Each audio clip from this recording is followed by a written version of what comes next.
Por favor, Rosemary. Boa noite a todos. A mensagem de ambientação é do número 16, na radiofonia. Divulgar em cada programa de rádio, televisão ou programas outros de expansão doutrinária, conceitos e páginas das obras fundamentais do Espiritismo. A base é indispensável em qualquer edificação. Por nenhum motivo desprezar o apuro e a melhoria dos processos técnicos, o aprimoramento constante das programações, a fim de não prejudicar a elevação do ensino. O pensamento correto sofre influência da forma errônea porque é veiculado. Nos comentários, palestras e citações, esquivar-se de alusões ofensivas ou desrespeitosas aos direitos e às ideias alheias, especialmente aquelas que se refiram às crenças religiosas e aos interesses coletivos. A boca invigilante, muitas vezes discorrendo sobre o amor, condena e fere. Recordar que a matéria radiofonizada deve obedecer ao critério da simplicidade e do respeito em correlação com os fatos comuns e atuais, clareando-se os temas, clareando-se os temas obscuros ou que exijam maior esforço de compreensão. Os rádio-ouvintes possuem índices culturais diversos, professando todas as religiões. Ao elaborar programas radiofônicos, variar os assuntos, preferindo a irradiação de páginas breves. O interesse dos rádio-ouvintes depende da qualidade das irradiações. Declarar a qualidade doutrinária das programações sem disfarces sutis ou mesmo poéticos, com lealdade à própria fé. Sem definição declarada, ninguém vive fiel a si mesmo. Comunicar sinceridade e sentimento aos conceitos que irradia, jamais apresentando estudos e páginas doutrinárias pelas emissoras, de modo automático, sem meditar no que esteja falando ou lendo, para os ouvidos alheios. Quem sente o que diz, vive o que pensa. Tu, porém, fala o que convém à sã doutrina. Paulo, Tito, capítulo 2, versículo 1. Eu entendi dessa página, né? Vou falar da rádio que eu escuto, a Rádio Rio de Janeiro, a programação, e acho, assim, vocês lá bastante coerentes com todos os programas. Eu escuto mais o das quartas-feiras e o de segunda e terça, né? Que é no horário de meio-dia, com a Fátima, eu esqueci o nome do outro menino, Eduardo. Gosto bastante, acho todos muito respeitosos com todos os ouvintes, que também têm de outras religiões, explicam bastante, de uma forma simples e clara, todas as dúvidas, e sempre são humildes na questão de se não entendeu, pode perguntar de novo, é, ou quando não sabe, diz não sei. É isso, é o que eu entendi. Assim, vou falar pelo que eu assisto, né, de vocês. Muito bom. E seguem todo esse padrão que eu vejo aí. Pelo menos os programas que eu escuto, sim. Já acompanhei o estudo, né, do livro Libertação, que fica gravado, acho até no site da rádio. Adorei. Nossa, muito bom mesmo. E não tenho, assim, nenhuma vírgula a mudar do trabalho. Para mim é Obrigado, um Rosemary. exemplo bom do que foi lido. Obrigado. Diga, Carlão. Mais uma pergunta: o que seria, né? Você que já está nesse ramo há um tempo aí, o que seria se apresentar estudo e páginas de modo automático? Seria assim, menos. É mecânico, de forma mecânica. sem você ter alguma facilitar ao ouvinte a compreensão daquilo que você está divulgando. Muitas vezes as pessoas simplesmente ou leem ou trazem a notícia sem maiores preocupações com quem está ouvindo e se quem está ouvindo está entendendo, né, a mensagem, né? Eu percebo que seja dessa maneira. É o que ele sugeriu acima, né? Simplicidade nas palavras, né? Exatamente. Beleza? Diga, Silvânia. Oi, boa noite a todos. Ah, Mauro, assim, eu queria colocar aqui, assim, você está numa rádio, o alcance é imenso, né? Então, você está divulgando, você está levando a doutrina espírita, né? Ou o que você resolver colocar, né? Eu acho que independente de ser uma religião, de ser uma doutrina, mas o que você está falando, você tem que ter esse cuidado. E falando da doutrina espírita, a gente sabe que essa divulgação é muito importante. Então, no meu entender, tem que ser a cautela, a prudência, né? Porque o que você fala pode influenciar, como você falou aí, pode influenciar muitos. Então, esse cuidado, né, que vocês têm na Rádio Rio de Janeiro, como foi falado aí, é muito importante, porque, por exemplo, vamos voltar para a Casa Espírita. Quando você faz uma palestra na nossa casa, lá nós temos as assistidas, né? Então, tem que ter esse olhar de levar a informação de uma forma que elas entendam. Não adianta falar rebuscado ali, tem que tentar falar de uma forma que elas consigam entender. Todos nós, né? Mas eu digo para o público que está sendo levada aquela mensagem. Então, isso é muito Uhum. importante.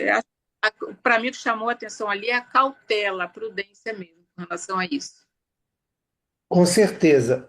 Dois princípios nós devemos primar, né? O primeiro é o que a gente fala da fidelidade doutrinária, né? Ou seja, trazer aquilo que a doutrina traz, e não do que eu acho que a doutrina fala, né? Então, a doutrina diz isso. Ok, vamos interpretar em cima do que a doutrina está dizendo.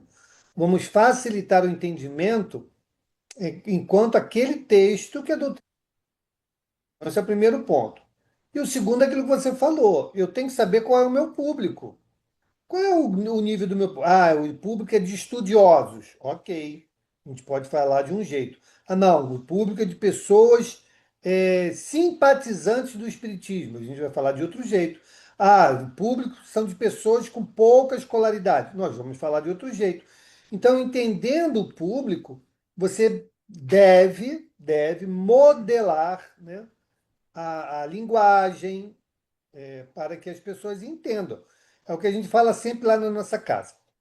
A palestra não é para a gente, a palestra é para quem está ouvindo. Então a pessoa tem que entender a mensagem. Não adianta eu fazer uma palestra bonita com palavras, né, complicadas para mostrar conhecimento, se a mensagem não for entendida, não valeu de absolutamente nada. Então, esse é o cuidado de fato que nós temos que ter, principalmente quando nós não temos a oportunidade de ter o feedback das pessoas. Na rádio, é difícil você interagir com as pessoas que estão na rádio, né? Numa palestra física, presencial, é mais fácil. Você estimula, você observa, né, o gesto corporal, você consegue perceber se as pessoas estão entendendo ou não. Na rádio, não, é mais difícil, né? Então, realmente, nós temos que ter esse cuidado, de se comunicar bem. Obrigado, gente. Vamos então à nossa prece, por favor. Vamos lá. Senhor Deus, Pai de infinita bondade e justiça, agradecemos a oportunidade de estarmos reunidos para o estudo, que possamos ter a nossa mente aberta aos aprendizados que hoje serão trazidos aqui, que possamos compreender e aplicar esses ensinamentos no nosso dia a dia, que a espiritualidade amiga possa nos inspirar e que permaneça conosco durante todo esse tempo, nos amparando e nos fortalecendo. Que assim seja, Senhor. Que assim seja. Obrigado, gente. Pessoal, paramos então no capítulo 4, item 13. Beleza? Vamos lá, Carlão. Ah, sim, peraí, antes disso. Sandra, você trouxe as suas dúvidas? Eu acho que é do outro estudo, né? Ah, do céu e inferno, né? Ah, tá bom. Tá bom, então. Beleza. Então vamos lá. Boa noite, pessoal. Vamos lá. 13. Todas as religiões são acordes quanto ao princípio da existência da alma, sem, contudo, o demonstrarem. Não o são, porém, nem quanto à sua origem, nem com relação ao seu passado e ao seu futuro, nem principalmente, e isso é essencial, quanto às condições de que depende a sua sorte vindoura. Bom, aqui só um minuto. Então, o que ele está falando aqui, né? A grande maioria das religiões, elas entendem, compreendem, até aceitam a questão da existência da alma, né? Ou seja, a grande maioria tem lá os seus santos, tem os seus, a sua referência quanto a essa espiritualidade. A quem eles se comunicam que não são encarnados, só pode ser no plano espiritual, né? Então é nisso que ele diz aqui que são acordes, ou seja, todo mundo está pacificado quanto a isso. Fugindo dessa parte comum, é onde vêm ou surgem as divergências. Quanto à origem, quanto à permanência, quanto à comunicabilidade, né, quanto às questões do futuro. E aí é onde a gente vai abrir um leque de variações no que diz respeito a esse entendimento, a aceitação ou pontos de vista. E isso não deve ser objeto de dissidências, né? O que nós temos que entender é cada um vai assumir o caminho que mais lhe favorecer. Eu falo sempre isso lá na nossa casa e repito sempre que a oportunidade aparece. Não existe religião melhor que a outra. Aquela que me ajuda a ser uma pessoa melhor, para mim, essa é a melhor. Isso não significa dizer que, da maneira como eu estou confortável com aquele pensamento religioso, isso seja igual para as demais pessoas. Então, é isso que nós temos que compreender e exercitar. A pessoa pensa diferente dentro de alguns postulados, ok, não tem problema nenhum. O que não pode é haver uma forçação de barra de convencimento. Aí não. Eu posso respeitar, mas não sou obrigado a aceitar. São coisas diferentes. Então, eu respeito a forma de pensar, eu respeito a maneira como a pessoa entende e vive a sua religiosidade. Agora, eu não sou obrigado a aceitá-la. É só isso. Se nós entendermos isto, nós não vamos ter mais dificuldades no que diz respeito às religiões, nem com os religiosos também, né? Vamos lá.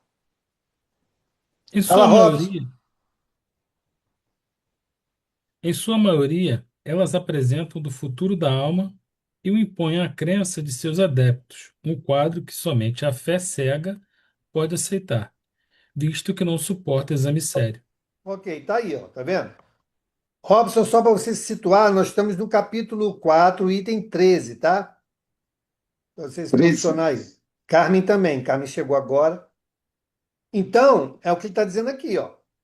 A fé cega não permite às pessoas raciocinarem, né? Desenvolverem senso crítico. Mas eu posso criticar a religião? Claro que pode. E deve, para que você não seja conduzido à revelia. Então, compreendendo os motivos pelos quais eu construo a minha fé, eu vou ter essa fé mais robusta.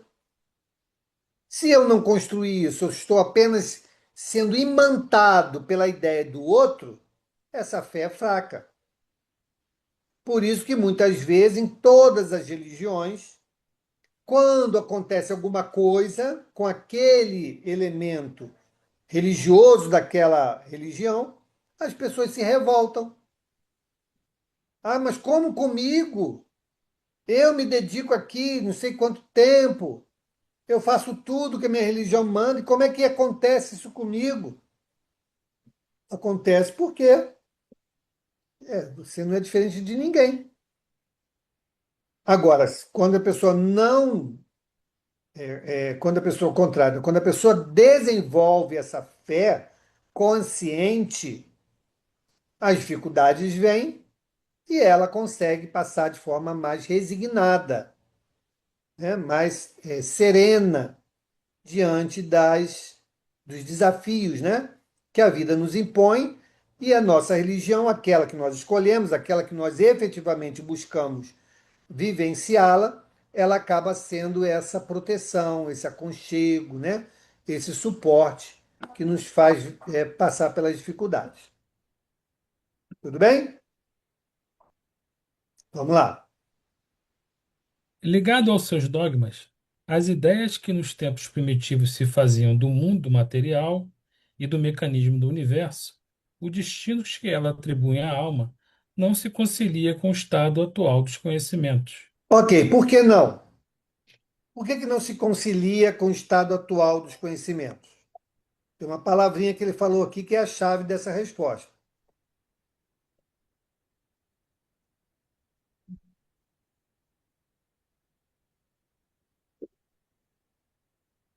Por causa dos dogmas, gente. Por causa dos dogmas. E também a reencarnação, que eles não acreditam, né, irmão? Não é?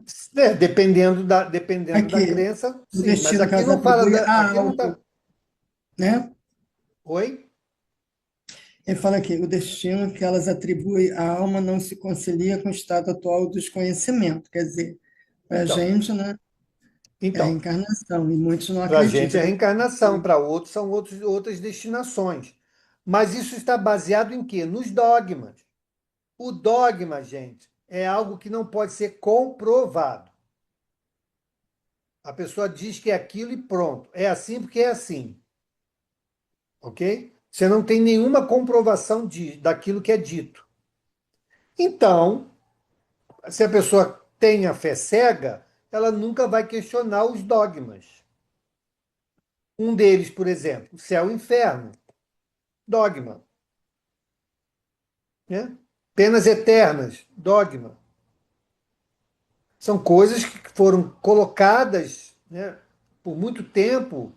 Até hoje se vivencia essa mensagem, né? Sem discussão por parte daquelas pessoas que preferem viver a fé cega. Ah, porque a igreja falou isso, ah, porque o pastor falou aquilo, não porque a Bíblia está dito isso. Então não se questiona, não se coloca na janela temporal aquilo que foi escrito. Se é que aquilo é original, se é que aquilo não está envolto a um contexto que hoje em dia já não faz sentido. Então, a fé cega leva a isso. A doutrina espírita nos estimula a pensar. Por isso que é uma fé raciocinada. A doutrina espírita não tem dogmas. Tudo que a doutrina espírita nos traz foi fruto da observação e da comprovação.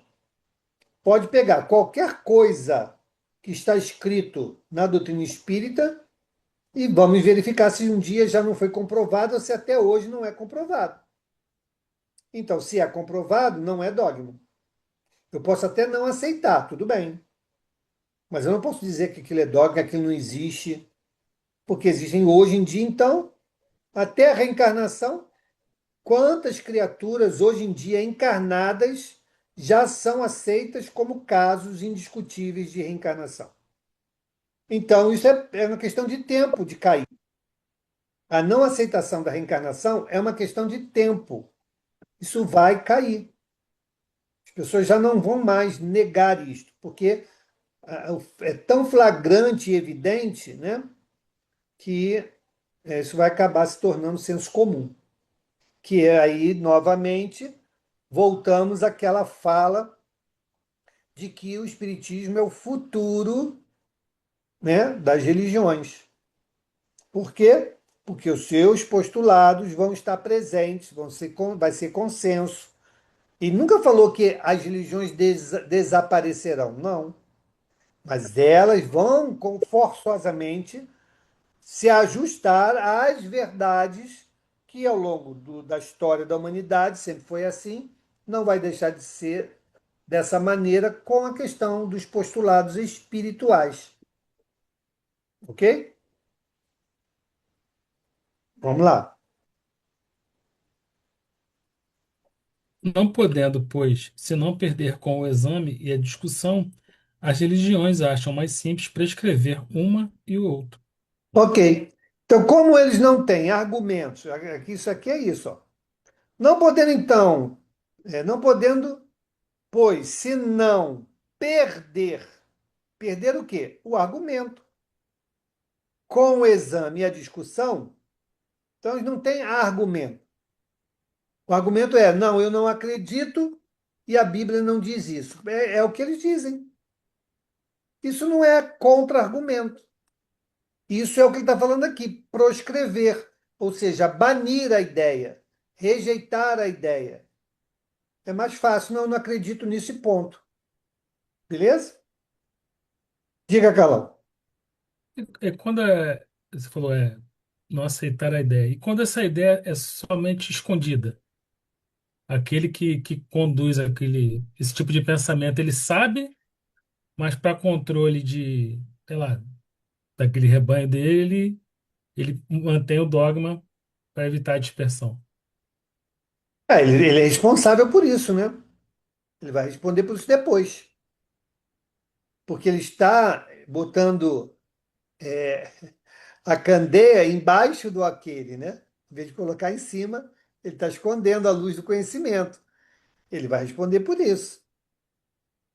É o que vai acontecer. Agora, mesmo assim, acho que cada um de vocês aqui já deve ter vivido essa experiência.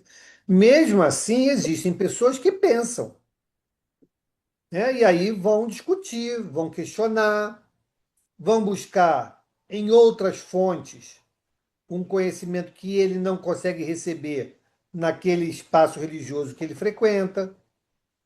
Isso é inevitável, né? Isso acaba acontecendo, não tem jeito. Mas as pessoas relutam, né? Relutam em tentar manter uma ideia que é, muitas das vezes, politicamente necessária. E aí não é a política partidária, tá, gente? É política na arte, né, das relações. Então, as pessoas mantêm isso de forma velada, porque, por exemplo, o teólogo, quem estuda teologia, ele não estuda um segmento teólogo, né? Ele vai estudar todos os segmentos. Então, ele pode até não aceitar, por foro próprio, mas ele vai ter acesso e vai poder fazer a devida comparação, né, e peso entre as propostas teológicas que são apresentadas. Quando ele adentra a um segmento, aí ele é forçado a, como ele falou aqui, proscrever as outras em detrimento daquela que ele vai ser o divulgador. Então, enquanto não acontecer esse consenso, né, em que as pessoas vão entender a lógica, a coerência, né, que os espíritos trouxeram, que faz todo sentido, as evidências mostram que o caminho é esse, né?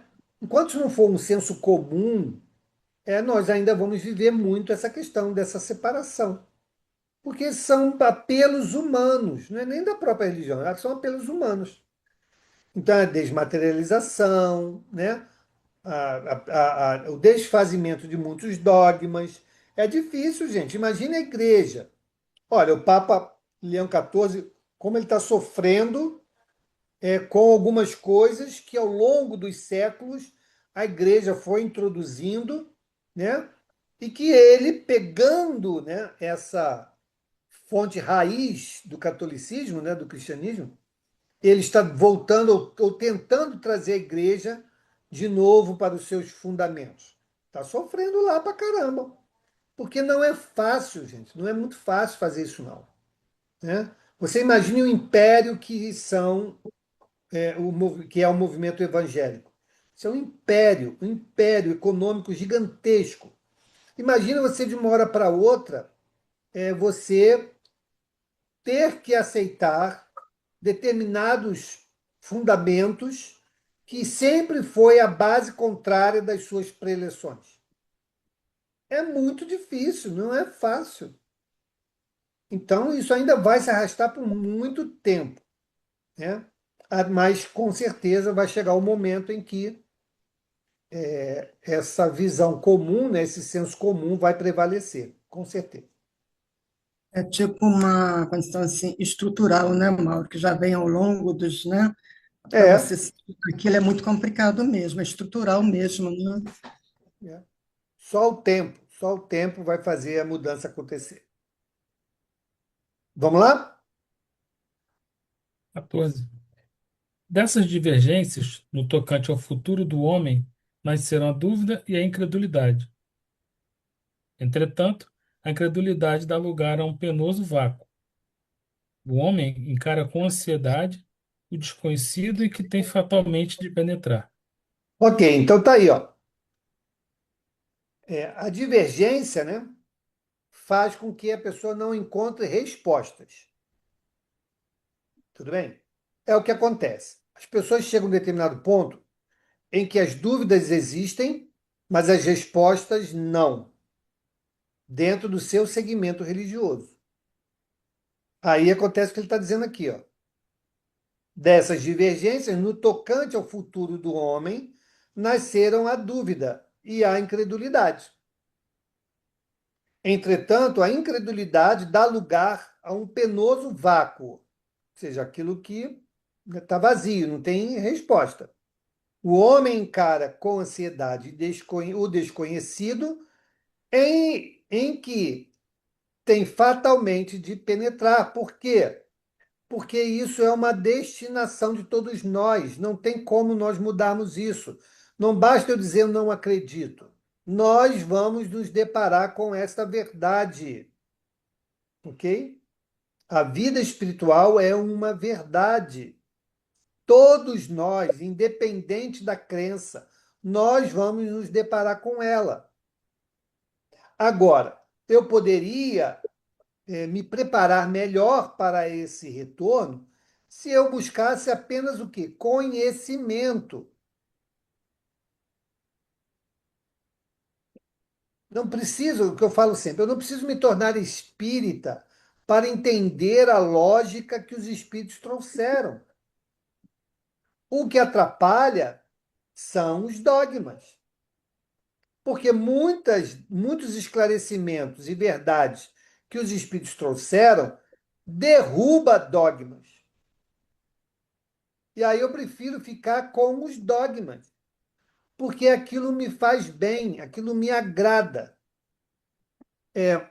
Eu converso muito com alguns evangélicos, com alguns umbandistas. E aí eu tento fazer com que eles pensem dentro das suas próprias verdades. Então, o companheiro da Umbanda diz assim: não, porque eu vou fazer um trabalho, vou oferecer algo para que o meu guia possa fazer alguma coisa. Eu falei, peraí, olha o tamanho da incoerência do que você está me dizendo. Se esse irmão espiritual é o seu guia, você acha que ele é superior a você ou não? Ah, sim, é. Então, se ele é superior a você, como é que você vai oferecer algo que você mesmo não aceitaria para fazer aquilo? E se ele é um ente espiritual, por que você está entregando algo material que ele nunca vai consumir, nunca vai tocar? Então, as pessoas não pensam, não refletem, mas isso agrada. Então, é melhor fazer o quê? Então, é melhor não. Então, esquece esse negócio que está falando aí, eu quero continuar com os meus dogmas. Só que dogma não responde perguntas, não esclarece. Ou você aceita ou não. É assim que funciona o dogma. Por isso que quando nós estamos ou nos permitimos, né, a questão da dúvida, né, e da incredulidade nos leva, como ele diz aqui, a esse vácuo de conhecimento. E aí as pessoas, muitas vezes, por não compreenderem como o processo acontece, entram em desespero, né, em angústias, não conseguem entender o momento que estão passando, não conseguem compreender a relação dela com essa sua espiritualidade. E aí as coisas vão se complicando. Diga, Carlos. Você contou agora do exemplo, né, o exemplo que você deu. Me lembrou Ah, aquele fato que você contou lá no seminário, se não me engano, do copo d'água na janela. sim, Você, você perguntou e não ficou. ninguém sabia responder. Olha, quer ver uma coisa? Na maioria das casas acontece isso. É até como se diz assim, um clichê. Normalmente, quando você vai numa casa espírita, você encontra um modelo. Qual é o modelo? Você tem uma ambientação, você abre uma lição, lê, alguns lugares comenta, em outros lugares não, apenas lê, prece, palestra, prece, em alguns lugares passe, né? Tal. Isso é um modelo que se adotou. A doutrina espírita não estabeleceu isso, mas é um modelo que se adotou. Se você chega numa casa e pergunta assim, mas por que vocês fazem dessa maneira? Se a pessoa não souber explicar, é um dogma. Eles estão adotando um dogma, porque não sabe por que aquilo existe dentro da prática. Agora, se você pergunta, a pessoa diz assim: não, olha, a ambientação, a música, seja tocada, né, ao vivo ou gravada, ela serve apenas para que as pessoas, ao entrarem no ambiente, já encontrem, né, um espaço onde a música nos induz a um certo relaxamento, uma pacificação. A mensagem que é lida é para que a gente se desconecte um pouco dos tumultos da vida do dia de hoje. É uma mensagem reflexiva para que a gente se ambiente, né, com aquele espaço onde nós estamos. A prece é para que a gente se comungue com o plano espiritual, já que somos espíritas, né? Então você tem o porquê das coisas. Quando você tem o porquê das coisas, você não tem ali um dogma. Você tem um modelo. O modelo de trabalho é esse, mas cada coisa tem o seu porquê. O porquê está colocado daquela maneira, por que é feito daquela maneira. Ok? Agora, quando a pessoa não sabe explicar, ela faz às cegas. Ela está apenas repetindo um modelo, um procedimento que foi dado a ela. Entendeu? Então, isso é muito, muito relevante. Quando as pessoas dizem assim, mas o Espiritismo tem dogma. Não tem dogma. A não ser que as pessoas façam cegamente, aí sim você está estipulando uma forma dogmática de conduzir aqueles trabalhos, né? Beleza? Vamos em frente. Gela-o a ideia do nada. Diz-lhe a consciência que alguma coisa lhe está reservada para além do presente. Que será? Sua razão, com o desenvolvimento que alcançou, já lhe não permite admitir as histórias com que o acalentaram na infância, nem aceitar como realidade a alegoria. Qual o Então, olha sentido dessa aqui. Só alegoria? um minuto. Então, olha aqui. Quando a pessoa opta pela incredulidade, ela vai estar esvaziada dessas questões que estão dizendo aqui. Então, o que ela espera depois da morte? Ou ela vai adotar o nada, não, acabou, não existe nada não, não sei o quê, beleza, ela tem esse direito. Ou ela vai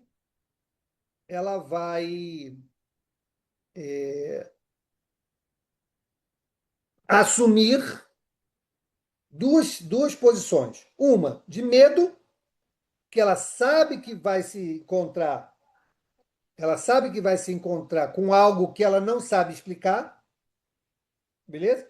Ou, segundo, ela vai adotar os pensamentos dogmáticos que prevaleçam. Ah, eu não sou uma pessoa boa, então eu vou para o inferno. Mas o que é o inferno? Ah, eu vou lá para um caldeirão, vou ficar lá queimando eternamente. Se ele não desenvolveu absolutamente nada, é nisso que vai bater no momento final.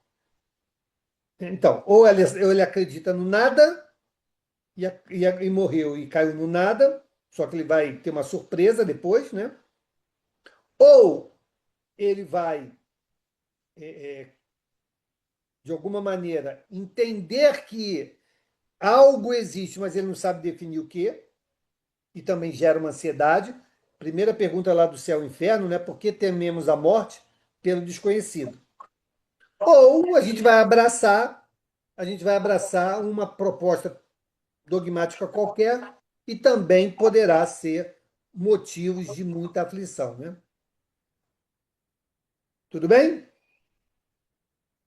Vamos lá. Qual o sentido dessa alegoria?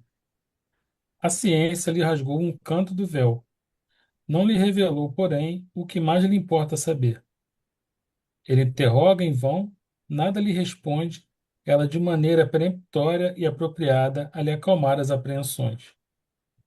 Por toda parte, depara com a afirmação a se chocar com a negação, sem que de um lado ou de outro se apresentem provas positivas. Daí a incerteza, e a incerteza sobre o que concerne a vida futura faz que o homem se atire, tomado de uma espécie de frenesi, para as coisas da vida material. Daí. Então, o conhecimento, ele é muito importante. Principalmente, nós temos que desenvolver, nós somos espíritas, isso nos facilita mais, né? Porque nós estamos buscando compreender a questão da vida espiritual. Para onde nós vamos? Então, chegando nessa condição, não vou dizer que seja tranquilo, mas nós temos elementos e condições de nos situarmos mais rapidamente, né? Quais são os sinais? Bom, eu estava vendo hoje como é que as coisas vão se encaixando. Tem uma médium em Brasília, a Angélica deve conhecer, né? A Mayra. Muito boa essa menina. Ela não é espírita, né? Ela tem uma certa liberdade lá, uma casa espiritualista, ela faz correio espiritual, tem clareaudiência, tem evidência, e ela estava num shopping, vendo uma vitrine e pensando com ela mesma, né, sobre a questão daquelas roupas que não tinham nem preço. Ela falou assim: nossa, não tem nem preço, deve ser muito caro. E aí aparece uma jovem do lado dela e começa a falar. Isso na Europa, muito mais barata, não sei o que e tal. E aí ela fala assim, Mayra fala para a jovem, de fato, lá deve ser mais barato mesmo. E aí, menino, você está me ouvindo? Você ouve o que eu estou dizendo? Ela, eu ouço. E você me vê? Vejo. Aí descreveu a menina, você é assim, assado cozido. Ah, minha família não me ouve, não me vê, estou numa confusão danada, porque eu não sei o porquê. Olha a situação. Então veja que essa jovem não tem a menor noção que ela, primeiro, já desencarnou e o que significa esse desencarne e a situação nova em que ela está. Então veja quantos espíritos podem estar na mesma situação, por falta de conhecimento. Então, de novo, nós que estamos aqui buscando nos alimentarmos desse conhecimento, isso nos ajudará no plano espiritual, independente da condição. Mesmo que eu vá para uma situação difícil, eu vou, primeira coisa, ninguém mais me ouve, ninguém mais se comunica comigo, opa, primeiro sinal. E eu não consigo manipular as coisas, segundo sinal. Pronto, já sei que eu estou num estado diferente. Bom, deixa eu ver aqui. Tô ligado ao corpo? Não tô. Então já desencarnei. Agora vamos ver a situação em que eu estou aqui. Por que que eu estou passando por essa situação? Isso tem que ser racional, né? Fé raciocinada. Ah, estou numa situação difícil, mas eu não entrar no vitimismo, né? Ah, por que que eu estou vivendo dessa? Por que que eu estou passando por isso? Vamos lá, vamos raciocinar, né? E aí a gente vai se situar mais facilmente. Não significa que esse posicionamento vai nos trazer alívio, frescor, felicidade. Não significa isso. Mas eu vou me reconhecer, estou desencarnado. Segundo passo, por que que eu estou nessa situação, nesse contexto aqui? Né? E assim as coisas vão caminhando. Diga, Angélica. Mauro, falando em racionalidade, bom, primeiro, boa noite a todos. É, eu trabalhei num grupo que tinha uma médium muito boa, assim, ela já era médium bem desenvolvida, né? Ela tinha muita capacidade, mas eu achava muito interessante. Ela não iniciava o trabalho, porque assim, tem a mesa, né, e várias cadeiras para os médios sentarem. Quando faltam muitos, as cadeiras ficam vazias. Ela não começava o trabalho enquanto ela não puxava todas as cadeiras. Aí eu ficava assim, impressionada, né? Por quê? Puxar a cadeira como se alguém fosse sentar. Ela falou que tinha que puxar para que os irmãozinhos que chegassem lá também se acomodassem. Isso é uma falta de racionalidade, não É, é? De é, estudo. é. Porque eu achava que ninguém nunca falava nada para ela para não fazer, né? Mas ela puxava, e se não puxasse, ela não trabalhava. Então, dogma, dogma, Dogma, não é? dogma. Ela criou isso na cabeça dela. Olha, tem casa espírita, eu não vou dizer o nome, né, porque ela é conhecida, que separa, ou não, os encarnados sentam do lado de cá, porque do outro lado é só para o desencarnado. Olha que coisa maluquinha. Entendeu como é que é o negócio? É mais ou menos isso lá. É, pois é, Era. gente, mas não tem sentido. Estamos em planos diferentes. Estamos em planos diferentes, ok? Planos diferentes. Eles não concorrem um com o outro. É o caso que eu falei do meu cunhado, né? Falou para a mamãe, não senta aí não, vai sentar em cima do vovô. Né? Porque ele via lá o espírito sentado, né? E a mãe ia sentar na cadeira onde o espírito estava sentado. Qual o problema se isso acontecesse? Nenhum. Nenhum. Né? Mas então, isso aí, falta de estudo. Ninguém questionou a ela com argumentos doutrinários. Talvez pela idade, talvez pela referência, né, da pessoa, as pessoas têm dedos, né? Ah, não vou falar, não vou chamar Sim. atenção, né? Não vou Uhum. confrontar a pessoa. E aí as coisas vão se arrastando. Fazer o quê? E nem causar um mal-estar, né? Na hora da reunião também, né? Porque Mas acaba. então, tudo bem que Eu não acho cause na hora da muito reunião, estranho. mas depois, na avaliação, isso tem que Mas, ser colocado. No momento do estudo, isso tem que ser uhum. trazido à baila para que a pessoa se esclareça e aquilo não vire uma verdade absoluta. A primeira pergunta que deveria ter sido feita: onde está escrito isso? Essa é a primeira pergunta. Aonde está escrito que isso aí que a irmã está fazendo tem alguma coerência? Pronto. Não ia É ter porque não resposta, porque não conhece teve muito, resposta. né? É porque não conhece muito aí o estudo de Kardec, né? Eu acho que não aprofundou nos estudos. Eu tenho a Pois impressão que é é. isso. Mas então, se é assim, a casa não pode se dizer espírita. Pois Esse é o é. problema, né? É Ou espírita, deixar médios trabalharem assim. ou isso, é irresponsabilidade dos dirigentes. Diga, Robson. Uhum.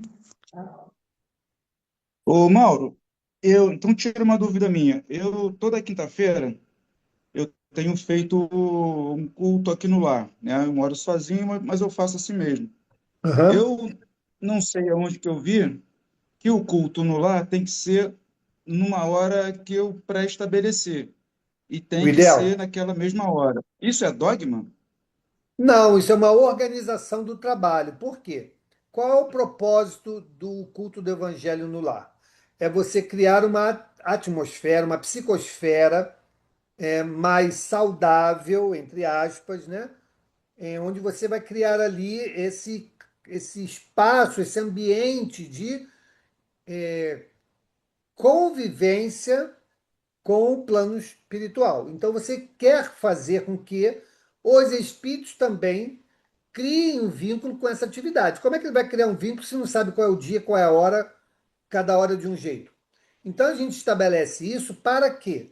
Para organizar, junto aos irmãos espirituais, a sua presença nas nossas reuniões, no nosso culto. Então você faz no mesmo dia, na mesma hora, para quê? Para que eles se organizem e possam estar ali compartilhando com você daquele estudo. É para isso, Entendi, entendeu? entendi, Agora, perfeito. tive um compromisso de trabalho, de saúde, de prestar apoio a alguém, não pude fazer.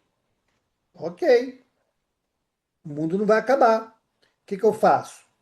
Se eu tenho a certeza dessa relação com o mundo espiritual, por respeito, eu faço um pensamento, faço uma prece. Olha, meus irmãos, hoje ou no dia de amanhã, no nosso culto, não poderei fazê-lo porque terei que prestar auxílio ou terei que fazer tal coisa, por respeito.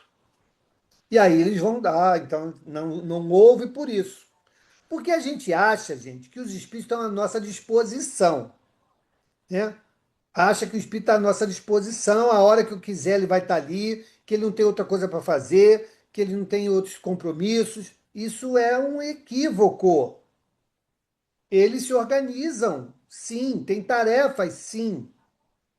Agora, quando eles buscam se unir a nós nas tarefas, nós temos que também demonstrar responsabilidade, compromisso. Senão, a gente nunca vai ter a companhia desses espíritos que nós desejamos ter. Porque os espíritos sérios não vão gastar seu tempo com situações de irresponsabilidade. Não vão. Né? Aquele caso da Joana com o Divaldo. Na reunião mediúnica, não foi um dia aleatório, não. O Divaldo, né, era para ter começado a reunião, ele estava ali conversando de converser que não tinha nada a ver com o trabalho, e ele ali avançou lá uns 5, 10 minutos e começou, então, rapidinho, abrir a reunião, começar a reunião. Quando chegou no final, tinha um irmão espiritual ainda ali, um irmão sofredor, e a Joana chegou e falou: olha, agora eu estou indo embora e você vai ficar e cuidar desse companheiro que está aí, porque você roubou o tempo dele com as suas conversações. Então agora você vai dar atenção a esse irmão, porque eu tenho outro compromisso que me espera. E deu linha na pipa. Entendeu? Então nós temos que ser responsáveis. Por isso a questão do horário, por isso a questão do dia, por isso o formato do trabalho que é estabelecido, porque os espíritos, eles estarão juntos, desde que a gente demonstre responsabilidade, compromisso, seriedade, objetivo superior, eles vão estar lá. Se não for isso, outros estarão lá.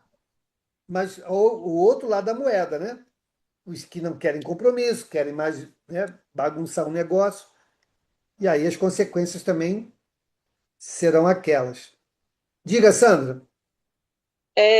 Mauro, o culto do Evangelho no Lar seria, então, um objetivo de um encontro para se esclarecer sobre Jesus, sobre Não, as ideias. Não? não, não. O culto ao evangelho no lar, ele é. Até o nome culto é ruim, né? Porque a gente É, horrível. acaba fazendo uma ilação indevida. O estudo no lar, vamos botar assim, o Sei, estudo no lar. até melhor. Então, você vai estipular ali as obras, nós somos espíritos, vamos estipular obras espíritas, né? o Evangelho, normalmente, é o Evangelho segundo o Espiritismo, que se estuda nesses encontros.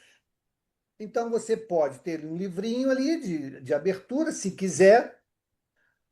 Depois você abre o livro, o Evangelho ao Acaso, ou estuda ele sequencialmente, para aquele dia, aquele horário, e isso você vai formando esse campo vibratório, né, favorável. E com o tempo os espíritos vão se chegando, vão se acoplando, vão se familiarizando e vão permanecendo ali naquele grupo. Então não é Sim, o estudo ele é do Evangelho segundo o Espiritismo porque ele é consolador, né? Mas poderia ser o Livro dos Espíritos, poderia ser qualquer outra obra, desde que seja um estudo que esteja voltado para a nossa reflexão de mudança, de conduta, de sim. passo. Aí eu te pergunto, Mauro, é, eu, Sandra, me sinto, quando estou com vocês, todos os dias, todos os dias estipulados para o nosso estudo, segunda, terça, ou mesmo quinta, enfim, eu sinto que eu estou em estudo. Eu estaria, por exemplo, dentro desse. Porque agora você explicou muito bem, a palavra culto e estudo modifica tudo, né? Modifica tudo, inclusive. Uhum.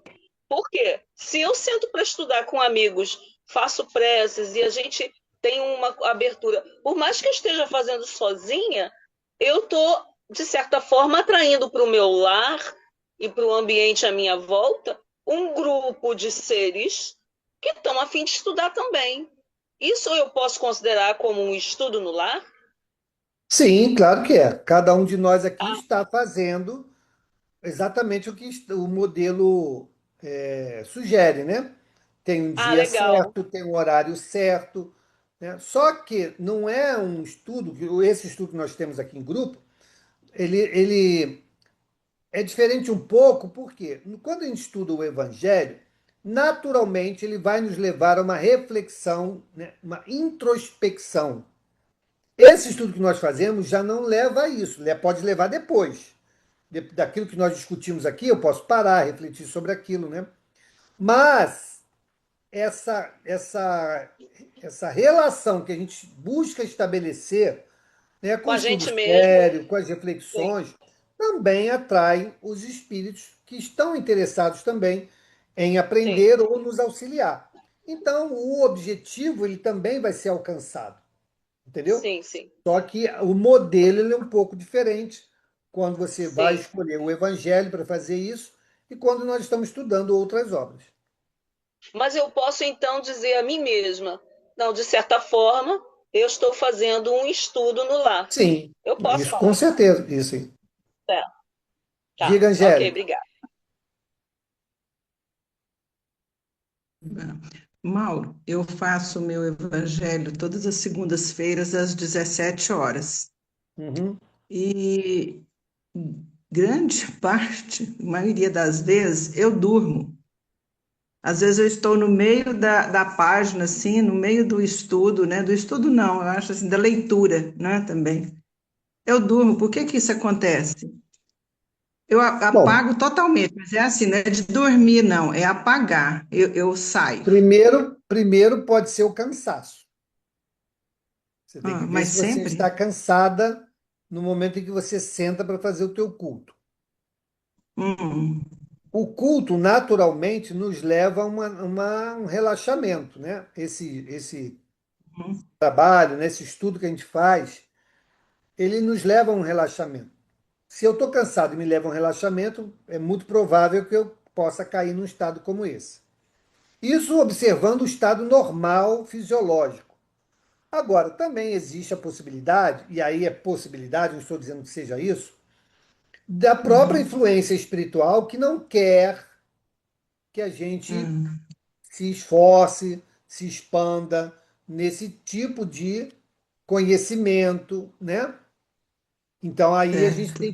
tem que ter mais atenção ao dobrar a vigília para que a gente Uhum, possa vencer esse tipo de desafio. Como é que eu posso medir isso? Mude o horário. em vez de fazer 6 horas da noite, tente fazer de manhã, no meio do dia, mais cedo, né? Aí você vai ver, não, realmente era o cansaço. Ou não, mesmo mudando de horário, a situação permanece. Aí Uhum. vamos orar, né? Vamos pedir apoio dos espíritos protetores, né? Do mentor que nos auxilie no momento do nosso estudo, né? Do Evangelho no lar, para que a gente possa, Uhum. né, resistir. Se houver irmãos ainda em estado de ignorância que estejam atrapalhando, que eles possam ser assistidos, esclarecidos ou conduzidos, né? Então é isso que a gente tem que fazer. Mas para isso tem que diagnosticar, né? Certo, Tá obrigada. bom? Nada. Diga, Rosemary, tá com o áudio fechado.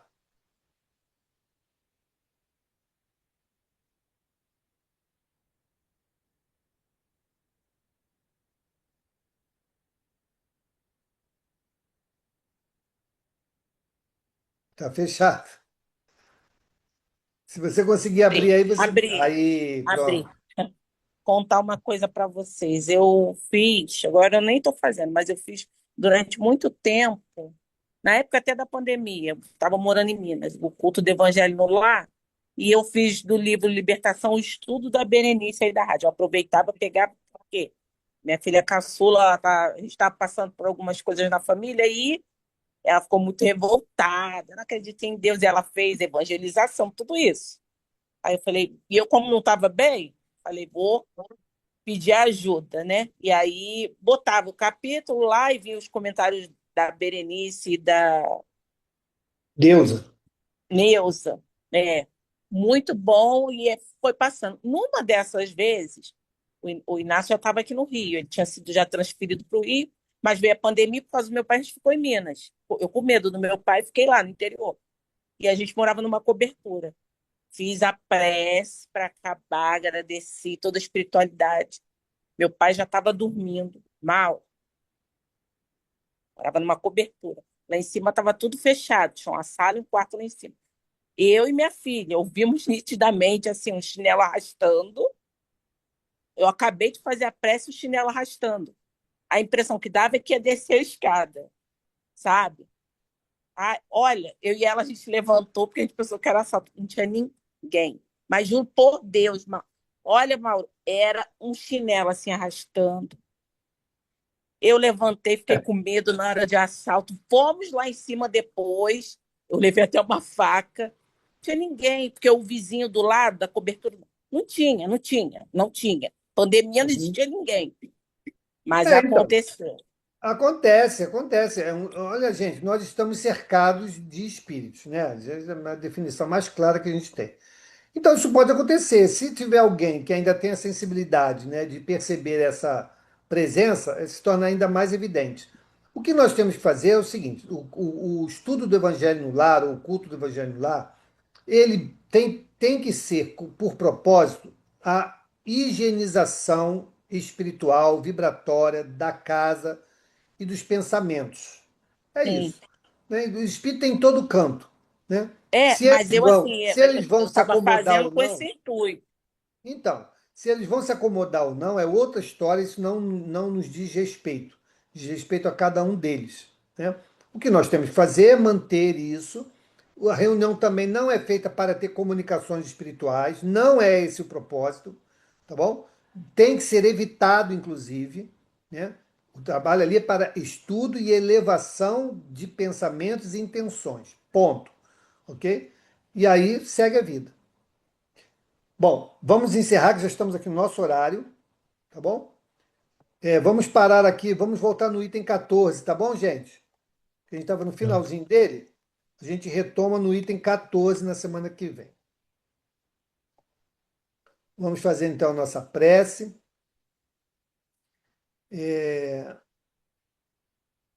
Cris, você pode fazer a nossa prece, por favor? Faço sim. Cristina Braga, que agora temos uma Cristina toscana também, tem que diferenciar. Por favor, vamos lá.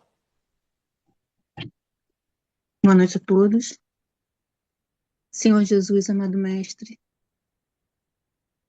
queremos agradecer, Senhor, pela oportunidade que tivemos nesta noite desse estudo maravilhoso, que nos traz esclarecimentos e nos fortalece para seguirmos a nossa jornada terrena e espiritual.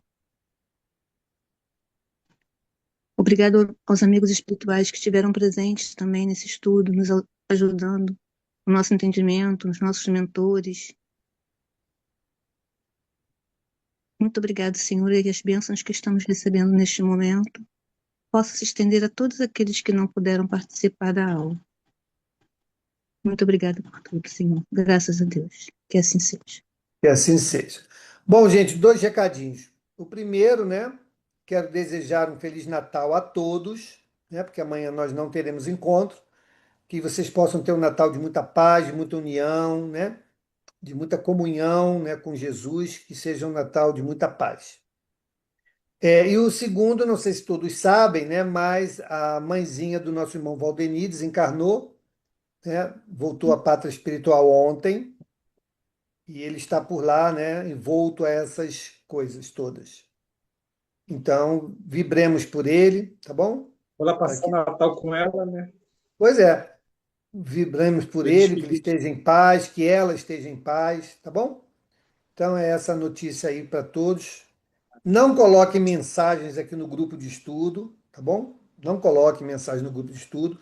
Se alguém quiser, mande lá no privado dele ou lá no grupo de convivências do SEAC, tá bom? Um beijo Tá bom. grande e até já que eu vou abrir a próxima sala.